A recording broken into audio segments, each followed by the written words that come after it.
Well, someone who could help shape the future of Iraq is the Prime Minister of the semi-autonomous Kurdistan Regional Government, Necirvan Barzani. He's currently in Turkey and has been meeting President Recep Tayyip Erdogan in Istanbul. Earlier, he also met Prime Minister Binali Yildirim in Ankara. Now, that meeting has been taking place at the Presidential Working Office in Istanbul. Alican Ayanlar is there, and he joins us now live. Hi, Alican. Just take us through some of the agendas of these meetings between the respective prime ministers as well as with President Erdogan. Well, the meeting between Necirvan Barzani and Turkey's President Recep Tayyip Erdogan has been going over for just an hour now, and I can tell you that two items are at the top of the agenda when in this meeting. First, you have the situation in Sinjar and Turkey's desire to prevent this northern Iraqi town from turning into a PKK hotbed, or in the words of President Erdogan, a second Kandil, referring to the terrorist organization's stronghold in the mountainous region of northern Iraq. Now, over the past several weeks, the Turkish military has been amassing tanks as well as other heavy military equipment to the area, to the border province of Şırnak, to sort of act as a deterrent.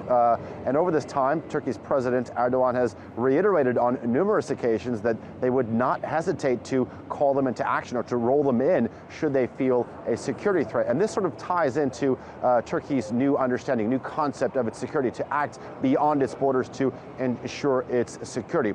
Then you have the situation in Tel Afar. Now, this is a strategic town that lies between Mosul and the Syrian border, and control of this town would effectively cut off key supply routes to Daesh. But when it comes to Turkey's concerns specifically, is the tension, or the possible tension, between the Shia and Sunni Turkmen majority population in the town. Turkey's concern specifically lies with the involvement of a Shia militia, which has played an important role in the liberation of other Iraqi towns like Ramadi and Fallujah in the past. But their presence in the region is a concern because they could invoke violence against the Sunni population there. Andrea? Well, Alican, Turkey and the KRG have had some differences in the past, but they do see each other as allies now, in large part because of those strategic as well as commercial interests that they share.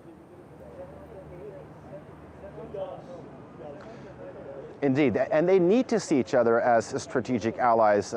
First and foremost, right now you have the issue of security and fighting Daesh as well as other terrorist groups. And an important part of this equation is the Bashika military camp on the northern front, just east of Mosul. You have the Turkish military there training Kurdish Peshmerga troops as well as other Sunni fighters. And this has been a big point of contention between Ankara and Baghdad. But despite that, the KRG has said that we need the Turkish troops here training the Peshmerga in the fight for Mosul. And like you mentioned, commerce is also an important issue in the medium to longer term between relations between these two sides. One of Turkey's busiest border crossings is with northern Iraq. And then you obviously have the issue of energy. Now, the KRG, this semi-autonomous region, has been having some trouble in receiving its share of oil revenue from the central Baghdad government. And because of this, they're looking into ways of talking with the Turks and actually establishing their own pipeline